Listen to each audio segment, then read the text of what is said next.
ಆಕಾಶವಾಣಿ. ಉದುರಡಿಕೆಯ ಸುರಿದು ಕೊನೆಯೆಲ್ಲ ಬಡಿದು ಮಣಿಗಳ ಸುಲಿಯುವ ಬಾ. ಈಗ ಕೇಳಿ ಅಡಿಕೆ ಅರಿಕೆ ಪ್ರಾಯೋಜಿತ ಕಾರ್ಯಕ್ರಮ. ಕಾರ್ಯಕ್ರಮದ ಪ್ರಾಯೋಜಕರು ಮ್ಯಾಮ್ಕೋಸ್, ಅಂದರೆ ಮಲೆನಾಡು ಅಡಿಕೆ ಮಾರಾಟ ಸಹಕಾರ ಸಂಘ ನಿಯಮಿತ, ಶಿವಮೊಗ್ಗ. ಕೇಳಿದರೆ, ಅಡಿಕೆ ಅರಿಕೆ ಕಾರ್ಯಕ್ರಮ ಸರಣಿಯಲ್ಲಿ ನಾವು ಹಿಂದಿನ ವಾರ ಅಡಿಕೆ ಬೆಳೆಯಲ್ಲಿ ವೈಜ್ಞಾನಿಕ ಸಸ್ಯಾಭಿವೃದ್ಧಿಯ ಕ್ರಮಗಳು ಈ ಕುರಿತು ಮಾಹಿತಿಯನ್ನು ಮಾಡಿಕೊಳ್ತಾ ಇದ್ವಿ. ಅದೇ ರೀತಿಯಾಗಿ ಈ ವಾರದ ಸಂಚಿಕೆಯಲ್ಲಿ ಅಡಿಕೆಯಲ್ಲಿ ಕಂಡುಬರ್ತಕ್ಕಂತಹ ಪ್ರಮುಖ ಕೀಟಗಳು ಹಾಗೂ ಅದರ ನಿರ್ವಹಣೆ ಈ ಕುರಿತು ಮಾಹಿತಿಯನ್ನು ಮಾಡಿಕೊಳ್ಳೋಣ. ಈ ಮಾಹಿತಿಯನ್ನು ತಮಗೆ ತಿಳಿಸ್ತಾ ಇದ್ದಾರೆ ಕೆಳದಿ ಶಿವಪ್ಪ ನಾಯಕ ಕೃಷಿ ಹಾಗೂ ತೋಟಗಾರಿಕಾ ವಿಜ್ಞಾನಗಳ ವಿಶ್ವವಿದ್ಯಾಲಯದ ಅಡಿಕೆ ಸಂಶೋಧನಾ ಕೇಂದ್ರದ ಹಿರಿಯ ಸಂಶೋಧನಾ ಸಹಾಯಕಿಯಾದ ಡಾಕ್ಟರ್ ಸ್ವಾತಿ ಅವರು. ಅಡಿಕೆಯಲ್ಲಿ ಪ್ರಮುಖವಾಗಿ ಮೊದಲನೆಯದಾಗಿ ನಾನು ಹೇಳಬೇಕು ಅಂತಂದರೆ ನುಸಿನ ನೀವೆಲ್ಲ ನೋಡಿರ್ತೀರ. ಇದರಲ್ಲಿ 2 ಥರ ನುಸಿಗಳಿದೆ, ಒಂದು ಕೆಂಪು ನುಸಿ ಮತ್ತು ಒಂದು ಬಿಳಿ ನುಸಿ ಅಂತ. ಈ ನುಸಿ ಬಾಧೆ ಹೆಚ್ಚಾಗಿ ಎಳೆ ವಯಸ್ಸಿನ ತೋಟಗಳಲ್ಲಿ ನಾವು ಹೆಚ್ಚಾಗಿ ಕಾಣ್ತಾ ಇದ್ದೀವಿ. ಅಂದರೆ ಈಗ 3 ವರ್ಷದ ಒಳಗಡೆ ಇರ್ತಕ್ಕಂಥ ತೋಟಗಳಲ್ಲಿ ಹೆಚ್ಚಾಗಿ ಕಾಣಿಸ್ತಿದ್ದೀವಿ. ಈ ಕೆಂಪು ನುಸಿ ಎಲೆಗಳ ಕೆಳಭಾಗದಲ್ಲೇ ಇದು ರಸ ಹೀರೋದ್ರಿಂದ ಬರ್ತಾ ಬರ್ತಾ ಎಲೆಗಳೆಲ್ಲ ಹಳದಿ ಬಣ್ಣಕ್ಕೆ ತಿರುಗಿ ನಂತರದ ದಿನಗಳಲ್ಲಿ ಒಣಗೋಗ್ತಾ ಇರುತ್ತೆ. ಈ ಕೆಂಪು ನುಸಿ ಬಂದಿದೆ ಅಂತಂದರೆ ನೀವು ಎಲೆಗಳನ್ನ ಎಳೆದು ನೋಡಿದಾಗ ನಿಮ್ಮ ಕೈಗೆ ರಕ್ತದ ಥರ ಮೆತ್ತುಕೊಳ್ಳುತ್ತೆ. ಈ ಬಿಳಿ ನುಸಿನೂ ಅಷ್ಟೇ, ಎಲೆಗಳ ಕೆಳಭಾಗದಲ್ಲಿ ಇರೋದ್ರಿಂದ ರಸ ಇರೋದ್ರಿಂದ ಎಲೆಗಳೆಲ್ಲ ಹಳದಿ ಬಣ್ಣಕ್ಕೆ ತಿರುಗಿ ನಂತರ ದಿನಗಳಲ್ಲಿ ಒಣಗೋಗುತ್ತೆ. ಈ ನುಸಿ ಬಾಧೆ ಹೆಚ್ಚಾಗಿ ನಾವು ವಾತಾವರಣದಲ್ಲಿರ್ತಕ್ಕಂಥ ಉಷ್ಣಾಂಶ ಹೆಚ್ಚಾದಾಗ ಮತ್ತು ನಾವು ನೀರು ಮತ್ತು ನೆರಳನ್ನು ಸಮರ್ಪಕವಾಗಿ ಎಲ್ಲಿ ನಿರ್ವಹಿಸ್ತಾ ಇರಲ್ಲೋ ಅಂಥ ತೋಟಗಳಲ್ಲಿ ಹೆಚ್ಚಾಗಿ ಕಾಣ್ಬೋದು. ಇದನ್ನು ನಾವು ನಿರ್ವಹಣೆ ಮಾಡಬೇಕು ಅಂತಂದರೆ ಇದರಲ್ಲಿ ಅಂತರ ಬೆಳೆಯಾಗಿ ಬಾಳೆಯನ್ನು ಬೆಳ್ಕೊಳ್ಳೋದ್ರಿಂದ ನಾವು ನುಸಿ ಬಾಧೆಯನ್ನು ಸ್ವಲ್ಪ ಮಟ್ಟಿಗೆ ಕಡಿಮೆ ಮಾಡ್ಕೋಬೋದು. ಮತ್ತು ನಾವಿಲ್ಲ ಅಂತಂದರೆ ಅಡಿಕೆ ಸೋಗೆಗಳನ್ನ ಮತ್ತು ತೆಂಗಿನ ಸೋಗೆಗಳಿಂದ ಅದಕ್ಕೆ ನೆರಳನ್ನು ಒದಗಿಸೋದ್ರಿಂದನೂ ಸಹ ನಾವು ಈ ನುಸಿ ಬಾಧೆನ ಕಡಿಮೆ ಮಾಡ್ಬೋದು. ಇನ್ನು ಹೆಚ್ಚು ನುಸಿ ಬಾಧೆ ಕಂಡು ಬರ್ತಾ ಇದೆ ಅಂತ ಅಂದಾಗ ನಾವು ಬೇವಿನ ಎಣ್ಣೆ ಸಹ ಸಿಂಪಡಣೆ ಮಾಡ್ಕೋಬೋದು. ಅಜಾಡಿರೆಕ್ಟಿನ್ ಅಂತ 10,000 ppmದು 2 ಮಿಲಿ ಪ್ರತಿ ಲೀಟರ್ ನೀರಿಗೆ ಬೆರೆಸ್ಬಿಟ್ಟು, ಅಥವಾ ಈಥಿಯಾನ್ 40 EC ಅಂತ ಬರುತ್ತೆ, ಅದು 2 ಮಿಲಿ ಪ್ರತಿ ಲೀಟರ್ ನೀರಿಗೆ ಬೆರೆಸ್ಬಿಟ್ಟು ನಾವು ಎಲೆಗಳ ತಳಭಾಗಕ್ಕೆ ಸಿಂಪಡಣೆ ಮಾಡೋದ್ರಿಂದ ಈ ನುಸಿ ಬಾಧೆನ ನಾವು ಕಡಿಮೆ ಮಾಡ್ಕೋಬೋದು. ಇನ್ನು 2ನೇದಾಗಿ ಸುಳಿ ತಿಗಣೆ ಅಂತ, ಇದು ಅಷ್ಟೇ, ಇದು ಇತ್ತೀಚಿನ ದಿನಗಳಲ್ಲಿ 6 ವರ್ಷದ ವಯಸ್ಸಿನ ಒಳಗಡೆ ಇರ್ತಕ್ಕಂಥ ತೋಟಗಳಲ್ಲಿ ನಾವು ಹೆಚ್ಚಾಗಿ ಕಾಣ್ಬೋದು. ಈ ನುಸಿ ಬಾಧೆ ನಮಗೆ ಈಗ ಮಳೆಗಾಲದ ಅಂತ್ಯದಲ್ಲಿ ನಾವು ಇದು ಕಂಡು ಬರುತ್ತೆ. ಸುಳಿ ತಿಗಣೆ ಹುಳಗಳು ಹೆಂಗಿರುತ್ತೆ ಅಂತ ಅಂದರೆ, ಇದು ಕೆಂಪು ಮಿಶ್ರಿತ ಕಂದು ಬಣ್ಣದಾಗಿತ್ತು. ಇದು ಸುಳಿ ಭಾಗದಲ್ಲೇ ಹೆಚ್ಚಾಗಿ ಇದು ಜೀವನ ಚಕ್ರನ ಪೂರ್ಣಗೊಳಿಸುತ್ತೆ. ಈ ಸುಳಿ ತಿಗಣೆ ಬಂದಾಗ ಏನಾಗುತ್ತೆ ಅಂತಂದರೆ, ಇದು ಸುಳಿ ಭಾಗದ ರಸ ಇರೋದ್ರಿಂದ ಎಲೆಗಳಲ್ಲೆಲ್ಲ ಉದ್ದ ಬಣ್ಣದ ಕಂದು ಬಣ್ಣದ ಮಚ್ಚೆಗಳಾಗುತ್ತೆ. ಆಮೇಲೆ ಇದು ಸುಳಿನ ಬಿಚ್ಕೊಳ್ಳೋದಕ್ಕೆ ಬಿಡೋದಿಲ್ಲ, ಸುಳಿನ ಹಾಗೆ ಹಿಡ್ದಿಟ್ಕೊಳ್ಳುತ್ತೆ. ಈ ಸುಳಿ ತಿಗಣೆ ಬಾಧೆ ಹೆಚ್ಚಾದಾಗ ನಾವೇನು ಮಾಡಬೇಕು ಅಂತಂದರೆ, ಲ್ಯಾಂಬ್ಡಾಸೈಲತ್ರಿನ್ ಅಂತ ಬರುತ್ತೆ, ಅದು 5 ECದು 2 ಮಿಲಿ ಪ್ರತಿ ಲೀಟರ್ ನೀರಿಗೆ ಬೆರೆಸ್ಬಿಟ್ಟು ಸುಳಿ ಭಾಗಕ್ಕೆ ಚೆನ್ನಾಗಿ ಸಿಂಪಡಣೆ ಮಾಡ್ಕೊಳ್ಳೋದ್ರಿಂದ ಈ ಸುಳಿ ತಿಗಣೆನ ಕಡಿಮೆ ಮಾಡ್ಕೊಳ್ಬೋದು. ಇನ್ನೊಂದು, ನೀವು ಅಜಾಡಿರೆಕ್ಟಿನ್ 10,000 ppmನ ಅದನ್ನು ಅಷ್ಟೇ 2 ಮಿಲಿ ಪ್ರತಿ ಲೀಟರ್ ನೀರಿಗೆ ಬೆರೆಸ್ಬಿಟ್ಟು ನಾವು ಸುಳಿ ಭಾಗಕ್ಕೆ ಚೆನ್ನಾಗಿ ಸಿಂಪಡಣೆ ಮಾಡ್ಕೊಳ್ಳೋದ್ರಿಂದ ಈ ಸುಳಿ ತಿಗಣೆ ಬಾಧೆನ ಕಡಿಮೆ ಮಾಡ್ಕೋಬೋದು. ಇನ್ನು 3ನೇದಾಗಿ ಪೆಂಟಟೋಮಿಟ್ ತಿಗಣೆ ಅಂತ. ಈ ಕೀಟದ ಹಾವಳಿ ಏಪ್ರಿಲಿಂದ ಜೂನ್ ತಿಂಗಳಲ್ಲಿ ಎಳೆಕಾಯಿ ಕಟ್ಟೋ ಸಮಯದಲ್ಲಿ ಹೆಚ್ಚಾಗಿ ಕಾಣಿಸ್ಕೊಳ್ಳುತ್ತೆ. ಇದು ತೊಟ್ಟಿನ ಭಾಗದಲ್ಲಿ ರಸ ಇರೋದ್ರಿಂದ ಕಾಯಿಗಳು ಬಲಿಯೋದಕ್ಕಿಂತ ಮುಂಚೆನೇ ಕಾಯಿಗಳು ತುಂಬ ಉದುರೋಗ್ತಾ ಇರುತ್ತೆ. ಮತ್ತು ಇದರಲ್ಲಿ ಸೂಜಿ ಚುಚ್ಚಿದಂಥ ಕಪ್ಪು ಬಣ್ಣದ ಗುರುತು ಕಾಣಿಸ್ಕೊಳ್ಳುತ್ತೆ. ಈ ಕೀಟದ ಹಾವಳಿ ಹೆಚ್ಚಾದಾಗ ನಾವು 5% 10% ನಮಗೆ ಇಳುವರಿ ಕಡಿಮೆ ಆಗುತ್ತೆ. ಇದು ಇತ್ತೀಚಿನ ದಿನಗಳಲ್ಲಿ ಮಲೆನಾಡು, ಕರಾವಳಿ, ಮೈದಾನ ಪ್ರದೇಶಗಳಲ್ಲೂ ಸಹ ಹೆಚ್ಚಾಗಿ ಕಂಡು ಬರ್ತಾ ಇದೆ. ಈ ಪೆಂಟಟೋಮಿಟ್ ತಿಗಣೆ ಬಾಧೆ ಹೆಚ್ಚಾಗಿ ಕಂಡು ಬಂದಾಗ ನಿಮಗೆ ಡೈಮಿಥೋಯೇಟ್ ಅಂತ ಸಿಗುತ್ತೆ, ಅದು 1.7 ಮಿಲಿ ಪ್ರತಿ ಲೀಟರ್ ನೀರಿಗೆ ಬೆರೆಸ್ಬಿಟ್ಟು, ಅಥವಾ ಕ್ವಿನಾಲ್ ಪಾಸ್ 5 ECದು 2 ಮಿಲಿ ಪ್ರತಿ ಲೀಟರ್ ನೀರಿಗೆ ಬೆರೆಸ್ಬಿಟ್ಟು ನೀವು ಕಾಯಿಗಳಿಗೆ ಹೊಡೆಯೋದ್ರಿಂದ ಈ ಪೆಂಟಟೋಮಿಟ್ ತಿಗಣೆ ಹಾವಳಿನ ನಾವು ಆದಷ್ಟು ಕಡಿಮೆ ಮಾಡ್ಕೋಬೋದು. ಇನ್ನೊಂದು ಹಿಂಗಾರ ತಿನ್ನೋ ಹುಳು ಅಂತ. ಹಿಂಗಾರ ತಿನ್ನೋ ಹುಳು ಹೆಂಗೆ ಯಾವಾಗ ಅಂತಂದರೆ, ಡಿಸೆಂಬರ್ನಿಂದ ಸ್ಟಾರ್ಟ್ ಆಗಿ ನಿಮಗೆ ಹಿಂಗಾರ ಅಪ್ ಟು ಏಪ್ರಿಲ್ವರೆಗೂ ನಿಮಗೆ ಈ ಬಾಧೆ ಹೆಚ್ಚಾಗಿ ಕಾಣಿಸುತ್ತೆ. ಇದು ಹೇಗೆ ಅಂದರೆ, ನೀವು ಹಿಂಗಾರದೊಳಗಡೆ ಹುಳಗಳೆಲ್ಲ ಹೋಗ್ಬಿಟ್ಟು ಹಿಂಗಾರದಲ್ಲೇ ನಿಮಗೆ ಮೂತ್ರ ವಿಸರ್ಜನೆ ಎಲ್ಲ ಮಾಡೋದ್ರಿಂದ ಹಿಂಗಾರ ಕೊಳೆತ ಥರ ಕಾಣಿಸ್ಕೊಳ್ಳುತ್ತೆ. ಮತ್ತು ಕಾಯಿಗಳು ಅಷ್ಟು ನಿಮಗೆ ಚೆನ್ನಾಗಿ ಕಟ್ಟೋಕ್ಕೆ ಬಿಡೋದಿಲ್ಲ. ಇದು ಬಾಧೆ ಹೆಚ್ಚಾದಾಗ ನಿಮಗೆ ಇಳುವರಿ ತುಂಬ ಕುಂಠಿತ ಆಗುತ್ತೆ. ಈ ಬಾಧೆ ಹೆಚ್ಚಾದಾಗ ನೀವು ಹಿಂಗಾರ ತಿನ್ನೋ ಹುಳ ಬಾಧೆ ಹೆಚ್ಚಾದಾಗ ನೀವು ಕ್ಲೋರೋಪೈರಿಪಾಸ್ 20 ಇಸಿದು 2 ಮಿಲಿ ಪ್ರತಿ ಲೀಟರ್ ನೀರಿಗೆ ಬೆರೆಸ್ಬಿಟ್ಟು ಹಿಂಗಾರಕ್ಕೆ ಚೆನ್ನಾಗಿ ಸಿಂಪಡಣೆ ಮಾಡ್ಕೊಳ್ಳೋದ್ರಿಂದ ಈ ಹಿಂಗಾರ ತಿನ್ನೋ ಬಾಧೆ ಹುಳುಗಳನ್ನು ನೀವು ಕಡಿಮೆ ಮಾಡ್ಕೋಬೋದು. ನೆಕ್ಸ್ಟು ಇನ್ನೊಂದು ಬೇರು ಹುಳುಗಳ ಸಮಸ್ಯೆ ನಮಗೆ ಮಲೆನಾಡು ಭಾಗದಲ್ಲಿ ಹೆಚ್ಚಾಗಿ ಕಾಣಿಸ್ಕೊಳ್ಳುತ್ತೆ. ಅದು ನಿಮಗೆ ದೀರ್ಘಕಾಲಿಕ ಕೀಟವಾಗಿದ್ದು ನಿಮಗೆ ವಾತಾವರಣದಲ್ಲಿ ತೇವಾಂಶ ಜಾಸ್ತಿ ಇರುವಂಥ ತೋಟಗಳಲ್ಲಿ, ಅಂದರೆ ಈಗ ನೀವು ಗದ್ದೆಯಲ್ಲಿ ಮತ್ತು ಗೋಡು ಮಣ್ಣಲ್ಲಿ ಅಡಿಕೆ ಗಿಡಗಳನ್ನ ಕಟ್ಟಿದಾಗ ಅಂಥ ಭಾಗದಲ್ಲಿ ನಿಮಗೆ ಬೇರು ಹುಳುಗಳ ಸಮಸ್ಯೆ ಹೆಚ್ಚಾಗಿರುತ್ತೆ. ಈ ಬೇರು ಹುಳುಗಳು ಹೆಂಗೆ ಅಂತಂದರೆ ಬೇರು ಹುಳ ಕತ್ತರಿಸಿ ತಿನ್ನೋದ್ರಿಂದ ನಿಮಗೆ ಗಿಡಗಳೆಲ್ಲ ಒಂಥರ ರೋಗಗ್ರಸ್ತವಾಗಿ ಥರ ಕಾಣಿಸುತ್ತೆ. ಮತ್ತು ಎಲೆಗಳೆಲ್ಲ ಹಳದಿ ಆಗಿಬಿಟ್ಟು ಪೆನ್ಸಿಲ್ ಮೂತಿ ಥರ ಆಗ್ತಾ ಹೋಗುತ್ತೆ ಗಿಡಗಳು. ಈ ಬೇರು ಹುಳುಗಳನ್ನು ನೀವು ಒಂದೇ ಸಲ ನಾವು ಔಷಧಿ ಸಿಂಪಡಣೆ ಮಾಡಿ ಕಡಿಮೆ ಮಾಡ್ಕೋತೀವಿ ಅಂತಂದರೆ ಇದಾಗಲ್ಲ. ಇದು ಸಮಗ್ರ ಕೀಟನಾಶಕ ಪದ್ಧತಿಗಳನ್ನ ಅನುಸರಿಸೋದ್ರಿಂದ ಕಡಿಮೆ ಮಾಡ್ಕೋಬೋದು. ಮುಂಗಾರಲ್ಲಿ 1-2 ಮಳೆ ಆದ ತಕ್ಷಣ ಮುಸ್ಸಂಜೆಯಲ್ಲಿ ಭೂಮಿಯಿಂದ ಹೊರಬರ್ತಕ್ಕಂಥ ದುಂಬಿಗಳನ್ನ ಹಿಡಿದು ನಾಶಪಡಿಸೋದ್ರಿಂದ ನೀವು ಈ ಬೇರು ಹುಳುಗಳನ್ನು ಕಡಿಮೆ ಮಾಡ್ಕೋಬೋದು. ಮತ್ತು ಆಗಸ್ಟ್ ಮೊದಲನೇ ವಾರದಲ್ಲಿ 2ನೇ ಮತ್ತು 3ನೇ ಹಂತದ ಬೇರು ಹುಳುಗಳು ಹೆಚ್ಚಾಗಿರುವಾಗ ಕ್ಲೋರೋಪೈರಿಪಾಸ್ 20 ಇಸಿದನ್ನ ಎಕರೆಗೆ 2 ಲೀಟರ್ನಂತೆ, ಅಂದರೆ 200 ಲೀಟ್ರ್ ನೀರಿಗೆ 400 ಮಿಲಿ ಔಷಧಿ ಕರಗಿಸ್ಬಿಟ್ಟು ಪ್ರತಿ ಮರಕ್ಕೆ 3-5 ಲೀಟರ್ ಪ್ರಮಾಣದಲ್ಲಿ ಮರದ ಸುತ್ತ ಸುರಿಯೋದ್ರಿಂದನೂ ಸಹ ನೀವು ಬೇರು ಹುಳುಗಳನ್ನು ಕಡಿಮೆ ಮಾಡ್ಕೋಬೋದು.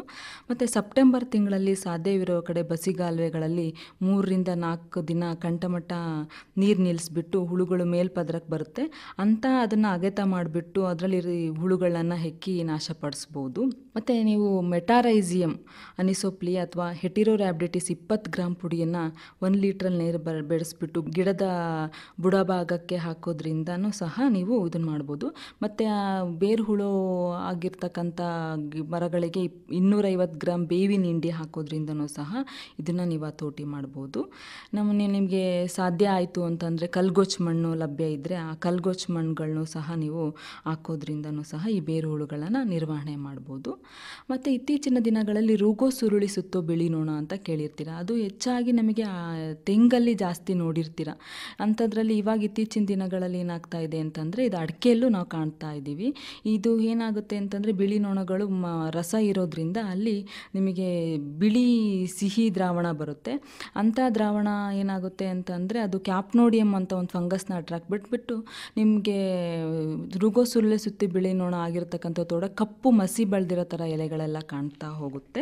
ಅಂಥ ತೋಟಗಳಲ್ಲಿ ಏನು ಮಾಡಬೇಕು ಅಂತಂದರೆ ನೀವು ಹಳದಿ ಬಣ್ಣದ ಬಲೆಗಳನ್ನ ಹಾಕೋದ್ರಿಂದನೂ ಸಹ ನೀವು ಕಡಿಮೆ ಮಾಡ್ಕೋಬೋದು. ಇಲ್ಲ ಅಂತಂದರೆ ಬೇವಿನ ಎಣ್ಣೆ 2 ಮಿಲಿ ಪ್ರತಿ ಲೀಟರ್ ನೀರಿಗೆ ಬೆರೆಸ್ಬಿಟ್ಟು ನೀವು ಎಲೆಗಳಿಗೆ ಸಿಂಪಡಣೆ ಮಾಡ್ಕೊಳೋದ್ರಿಂದನೂ ಕಡಿಮೆ ಮಾಡ್ಕೋಬೋದು.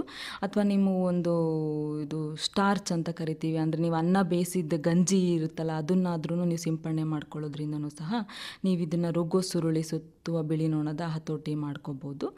ಮತ್ತು ಬಸವನಹುಳು ಅಂತ ಕೇಳಿರುತ್ತೆ. ಇದೆಲ್ಲ ಭಾಗದಲ್ಲೂ ಇರೋದಿಲ್ಲ, ಒಂದೊಂದು ಭಾಗದಲ್ಲಿ ಅಂದರೆ ತೇವಾಂಶ ಹೆಚ್ಚಾಗಿರತಕ್ಕಂಥ ತೋಟಗಳಲ್ಲಿ ಮತ್ತು ಮಳೆಗಾಲದಲ್ಲಿ ಈ ಥರ ಬಸವನಹುಳುಗಳ ಹಾನಿ ಹೆಚ್ಚಾಗಿರುತ್ತೆ.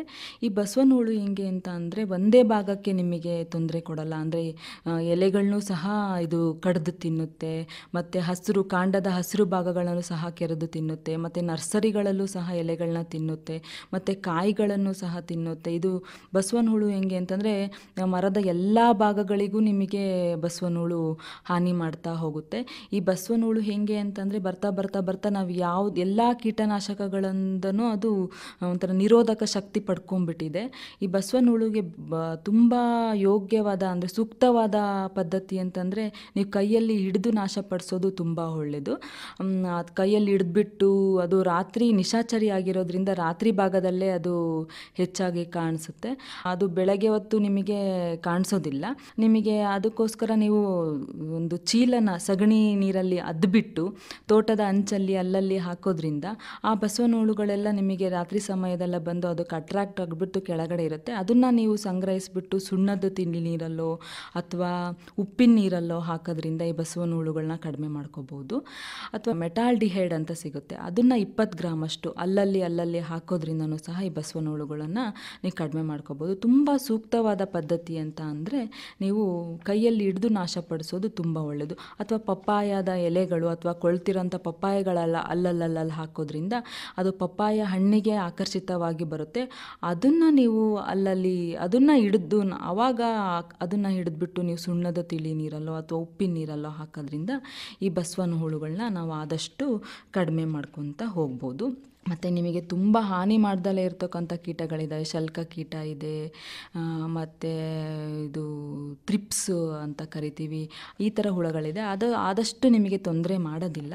ಮತ್ತು ಇತ್ತೀಚಿನ ದಿನಗಳಲ್ಲಿ ನಾವು ಸಾಗರ ಮತ್ತು ಸೊರಬ ಭಾಗದಲ್ಲಿ ಕೆಂಪು ಮೂತಿ ಹುಳುಗಳನ್ನ ನಾವು ಆಲ್ರೆಡಿ ನಾವು ಇದರಲ್ಲಿ ತೆಂಗಿನ ತೋಟಗಳಲ್ಲಿ ನಮಗೆ ಎತ್ತಿನ ಸಮಸ್ಯೆ ಮಾಡಿದೆ. ಆ ಹುಳುಗಳೇ ಇವಾಗ ಸಾಗರ ಮತ್ತು ಸೊರಬ ಭಾಗದಲ್ಲಿ ನಮಗೆ ಹೆಚ್ಚಾಗಿ ಅಡಿಕೆ ತೋಟಗಳಲ್ಲೂ ಸಹ ಕಾಣಿಸ್ತಾ ಇದೆ. ಇದು ನಾವು 4ರಿಂದ 5 ವರ್ಷದ ತೋಟಗಳಲ್ಲಿ ಹೆಚ್ಚಾಗಿ ನಾವು ನೋಡಿದ್ದೀವಿ, ಇದನ್ನು ಕಂಡು ಬಂದಿದೆ. ಅದೇನು ಮಾಡುತ್ತೆ ಅಂತಂದರೆ ಕಾಂಡದ ಭಾಗದಲ್ಲಿ ರಂಧ್ರಗಳಾಗಿ ಮಾಡೋದ್ರಿಂದ ನಮಗೆ ಕಂದು ಬಣ್ಣದ ರಸ ಹೊರಬರ್ತಾ ಇದೆ. ಮತ್ತು ತೀವ್ರ ಹಾನಿಗೊಳದ ಮರಗಳು ನಾರಿನ ಅಂಶ ಹೊರಗಡೆ ಬರುತ್ತೆ. ಆಮೇಲೆ ಮರಗಳನ್ನ ಸೀಳಿ ನೋಡಿದಾಗ ಅದರಲ್ಲಿ ತುಂಬ ವಿವಿಧ ಹಂತದ ನಾವು ಕೆಂಪು ಮೂತಿ ಹುಳುಗಳನ್ನು ನೋಡ್ಬೋದು. ಇದರಿಂದ ನಮಗೆ ಬೆಳವಣಿಗೆ ತುಂಬ ಕುಂಠಿತ ಆಗ್ತಾ ಇದೆ. ಮತ್ತು ಮಳೆ ಬಂದಾಗ ಹೆಂಗಾಗ್ತಾ ಇದೆ ಅಂತಂದರೆ ಗಾಳಿಗೆ ಮರಗಳೆಲ್ಲ ಬೀಳ್ತಾ ಇದೆ. ಈ ಕೆಂಪು ಮೂತಿ ಹುಳುಗಳನ್ನ ಕಂಡು ಬಂದಾಗ ನಾವು ಆ ರಂಧ್ರದಲ್ಲಿರುವತಕ್ಕಂಥ ಹುಳುಗಳನ್ನು ಕಬ್ಬಿಣ ತಂತಿ ಸಹಾಯದಿಂದ ಹೊರ ತೆಗಿಬೇಕು. ಮತ್ತು ತೋಟದಲ್ಲಿ ಯಂತ್ರೋಪಕರಣಗಳನ್ನು ಬಳಸುವಾಗ ಮರಗಳಿಗೆ ಯಾವುದೇ ರೀತಿ ಆಗದಂತೆ ನಾವು ಕಾಳಜಿ ವಹಿಸಬೇಕು. ಮತ್ತು ಗಾಯಗಳು ಹಾಗೂ ಕೊಳೆತ ವಾಸನೆ ಏನಾದರೂ ಬರ್ತಾ ಇದೆ ಅಂತಂದರೆ ಕೆಂಪು ಮೂತಿ ಹುಳುಗಳು ಬೇಗ ಆಕರ್ಷಿತಗೊಳ್ಳುತ್ತೆ. ಮತ್ತು ತೀವ್ರ ಹಾನಿಗೊಳಗಾದ ಮರವನ್ನು ಅಲ್ಲಿಯೇ ಬಿಡದೆ ನಾಶಪಡಿಸಬೇಕು. ಮತ್ತು ಆ ರಂಧ್ರಗಳು ಇರುತ್ತಲ್ಲ ಅಂಥ ಕಡೆ 5 ಮಿಲಿ ಇಮಿಡಾಕ್ಲೋಪ್ರಿಡು ಅಥವಾ ಸ್ಪೈನೋಸ್ಯಾಡು ಅಥವಾ ಲ್ಯಾಂಬ್ಡಾಸೈಲತ್ರಿನ್ 5 ಮಿಲಿ ದ್ರಾವಣವನ್ನು ಸಿರಿಂಜ್ ಅಥವಾ ಬಾಟಲಿಯ ಸಹಾಯದಿಂದ ಹಾಕಬೇಕು. 2 ದಿನಗಳ ನಂತರ ಸಗಣಿ ಸಹಾಯದಿಂದ ಆ ರಂಧ್ರಗಳನ್ನು ಮುಚ್ತಾ ಹೋಗಬೇಕು.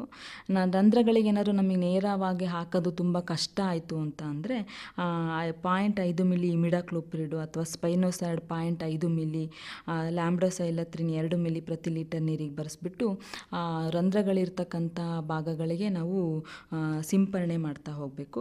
ಮತ್ತು ತೋಟದ ಅಂಚಿನಲ್ಲಿ ಫೆರಮೋನ್ ಬಲೆಗಳು ಅಂತ ಹೇಳ್ತೀವಿ. ಒಂದು ಎಕರೆಗೆ 4ರಿಂದ 5ರಷ್ಟು ಬಲೆಗಳನ್ನ ಬಳಸೋದ್ರಿಂದನೂ ಸಹ ನಾವು ಈ ಕೆಂಪು ಮೂತಿ ಹುಳುಗಳನ್ನ ನಾವು ಕಡಿಮೆ ಮಾಡ್ಕೋಬೋದು.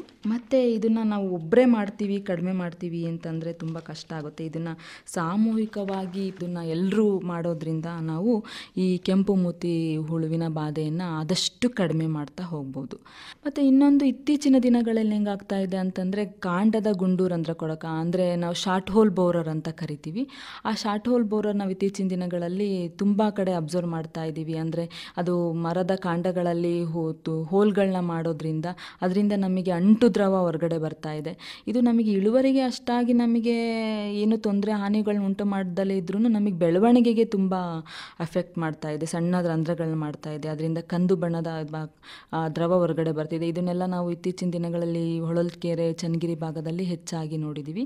ಈ ಹುಳುವಿನ ಬಾಧೆ ಏನಾದರೂ ನಿಮಗೆ ಹೆಚ್ಚಾಗಿ ಕಾಣಿಸ್ತಾ ಇದೆ ಅಂತ ಅಂದಾಗ ಇದಕ್ಕೂ ಸಹ ನಾವು ಲ್ಯಾಂಬ್ಡಾಸೈಲತ್ರಿನ್ 5 EC 1 ಮಿಲಿ ಪ್ರತಿ ಲೀಟರ್ ನೀರಿಗೆ ಬೆರೆಸ್ಬಿಟ್ಟು ಈ ದ್ರಾವಣವನ್ನು ನಾವು ಸಿಂಪರಣೆ ಮಾಡ್ಕೋಬೋದು. ಅಥವಾ ನಾವು ಬ್ರಷ್ ಸಹಾಯದಿಂದ ಆ ಕಾಂಡ ಭಾಗಕ್ಕೆ ಸವರ್ಬಿಟ್ಟು ಅದನ್ನು ಮಾಡೋದ್ರಿಂದನೂ ಸಹ ನಾವು ಈ ಕಾಂಡ ಗುಂಡು ರಂಧ್ರ ಕೊರಕಗಳನ್ನ ಕಡಿಮೆ ಮಾಡ್ಬೋದು.